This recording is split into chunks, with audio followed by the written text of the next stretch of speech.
माँ काली, कालिका या महाकाली हिंदू धर्म के एक प्रमुख देवी हैं। वह मृत्यु, काल और परिवर्तन की देवी हैं। ये सुंदर रूपों वाली आदिशक्ति दुर्गा माता का काला, विकराल और भयप्रद रूप है, जिसकी उत्पत्ति असुरों को संहार के लिए हुई थी। उनको विशेषतः बंगाल, उड़ीसा और असम में पूजा जाता है। माँ काली को शाक्त परंपरा की 10 महाविद्याओं में से एक भी माना जाता है। वैष्णो देवी में दाई पिंडी माता महाकाली की ही है। काली की उत्पत्ति काल अथवा समय से हुई है, जो सबको अपना ग्रास बना लेते हैं। माँ का ये रूप नाश करने वाला है, पर ये रूप सिर्फ उनके लिए है जो दानवीय प्रकृति के हैं, जिनमें कोई दया भाव नहीं है। यह रूप बुराई से अच्छाई को जीत दिलाने वाला है। अतः माँ काली अच्छे मनुष्यों की शुभेच्छु और पूजनीय है। हिंदू पौराणिक कथाओं के अनुसार शुंभ और निशुंभ 2 दानव भाई थे, जो महर्षि कश्यप और धनु के पुत्र थे, तथा रंभ, नमुची, हयग्रीव, दैत्यराज, करम्ब, कालकेतु और विपरीचित के भाई थे। देवी महात्म्य में इनकी कथा वर्णित है। देवराज इंद्र ने एक बार नमुची को मार डाला। रुष्ट होकर शुंभ और निशुंभ ने उनसे इंद्रासन छीन लिया और शासन करने लगे। इस बीच माता पार्वती ने महिषासुर को मारा और ये दोनों उनसे प्रतिशोध लेने के लिए उद्यत हुए। उन्होंने माता पार्वती के सामने शर्त रखी कि वह या तो इनमें से किसी एक से विवाह करे या मरने को तैयार हो जाए। पार्वती ने कहा कि युद्ध में मुझे जो भी परास्त कर देगा उसी से मैं विवाह कर लूँगी। इस पर दोनों से युद्ध हुआ और दोनों मारे गए। दोस्तों, आइए अब जानते हैं माँ के इस भयंकर रूप के पीछे की कथा। एक बार दारुक नामक एक असुर ने ब्रह्मा को प्रसन्न किया। उनके दिए गए वरदान से वह देवों और ब्राह्मणों को प्रलय के अग्नि के समान दुख देने लगा।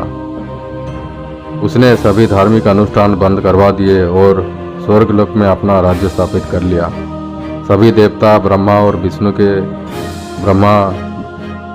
के धाम पहुँचे। ब्रह्मा जी ने कहा, ये दुष्ट केवल एक स्त्री के हाथों मारा जाएगा। तभी ब्रह्मा विष्णु सहित सभी देव स्त्री रूप धर दुष्ट दारुक से लड़ने लगे, परंतु वह दैत्य अत्यंत शक्तिशाली था। उसने उन सभी को परास्त कर दिया। ब्रह्मा विष्णु समेत सभी देव कैलाश धाम पहुँचे तथा उन्हें दैत्य दारुक के विषय में बताया। भगवान शिव ने उनकी बात सुनी और माँ पार्वती की ओर देखा और कहा, कल्याणी जगत के हित के लिए और दुष्ट दारुक के वध के लिए मैं तुमसे प्रार्थना करता हूँ। ये सुन माता पार्वती मुस्कुराई और अपने एक अंश को भगवान शिव में प्रवेश कराया, जिससे माँ भगवती के माया से इंद्र आदि देवता और ब्रह्मा नहीं देख पाए। उन्होंने देवी को भगवान शिव के पास बैठे देखा। माँ भगवती का वह अंश भगवान शिव के शरीर में प्रवेश कर उनके कंठ में स्थित विष से अपना आकार धारण करने लगा। विष के प्रभाव से वह काले वर्ण में परिवर्तित हुआ। भगवान शिव ने उस अंश को महसूस कर अपना तीसरा नेत्र खोला। उनके नेत्र द्वारा भयंकर विकराल रूपों वाली काले वर्ण वाली माँ काली उत्पन्न हुई। माँ काली के ललाट में तीसरा नेत्र और चंद्र रेखा थी। कंठ में कराल विष का चिन्ह था और हाथ में त्रिशूल व नाना प्रकार के आभूषण व वस्त्रों से वह सुशोभित थी। माँ काली का वो भयंकर और विशाल रूप देखकर देवता व सिद्ध लोग भागने लगे। माँ काली के हुंकार मात्र से दारुक समेत सभी असुर सेना जलकर भस्म हो गए। माँ की क्रोध की ज्वाला से संपूर्ण लोक जलने लगा।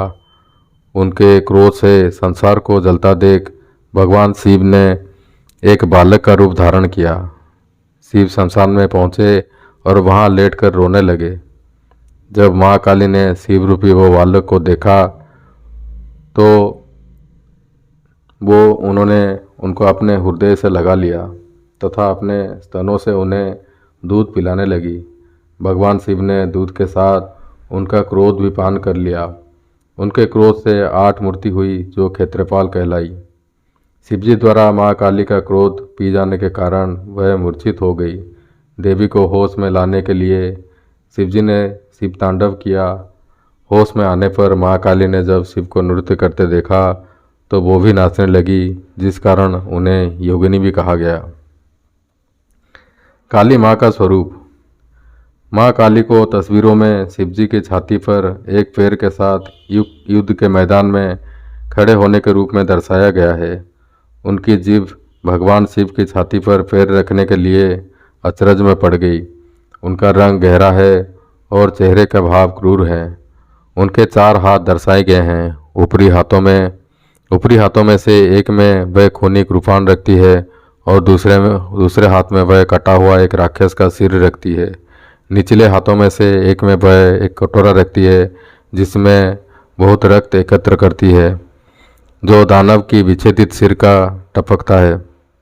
से टपकता है। दूसरा निचला हाथ भरत मुद्रा में दिखाया गया है। वह नग्न दिखाई गई है और वह एक मुंडों की माला पहने नजर आती है। निचले शरीर में वह मानव हथियारों से बना कमरबंद पहनती हैं। इसके अलावा कहीं कहीं तस्वीरों में काली की उत्पत्ति हाथों में एक भरत मुद्रा में दिखाया गया है और निचले हाथों में त्रिशूल दर्शाया गया है। काली माँ की जीभ क्यों है बाहर? आपने कई तस्वीरों पर देखा होगा, माँ काली ने छाती पर पैर रखा हुआ है। इसके पीछे की भी एक कथा है। रक्तबीज नाम के एक असुर को वरदान था कि वह कभी नहीं मरेगा, बल्कि उसकी खून की जितनी भी बूंदें धरती पर गिरेगी उससे अनेक रक्तबीज उत्पन्न होंगे। वरदान पाकर रक्तबीज ने तीनों लोकों में हाहाकार मचा दी। देवताओं ने युद्ध की ठानी और रक्तबीज से लड़ने को तैयार हो गए, लेकिन जब वह सफल नहीं हुए तब वह माँ काली के पास पहुँचे। माँ काली अपने विभत्स रूप लेकर देवताओं की मदद करने के लिए युद्ध भूमि पहुँची। युद्ध के दौरान उन्होंने रक्तबीज की एक भी बूंद जमीन पर गिरने नहीं दिया और अपना जीभ को बाहर निकालकर उसका पूरा रक्त पी लिया। रक्तबीज तो समाप्त हो गया, लेकिन माँ काली इतना कोपित हो गई, उन्हें कोई भी शांत नहीं करा पाया। तब देवताओं ने भोलेनाथ से विनती की कि वह महाकाली को शांत कराएं। भगवान शिव ने कई प्रयास किए, फिर भी असफल रहे। फिर भोलेनाथ ने माँ काली को रोकने के लिए उनके सामने लेट गए। जैसे ही गुस्से से माता अपने कदम बढ़ाए तो उन्हें एहसास हुआ कि वह भगवान शिव के ऊपर चरण रखी है। ये देखकर वह शांत हुई। जब माँ काली को अपने गलती का एहसास हुआ तो उन्होंने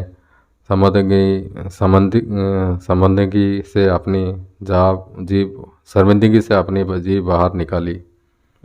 जय माँ काली।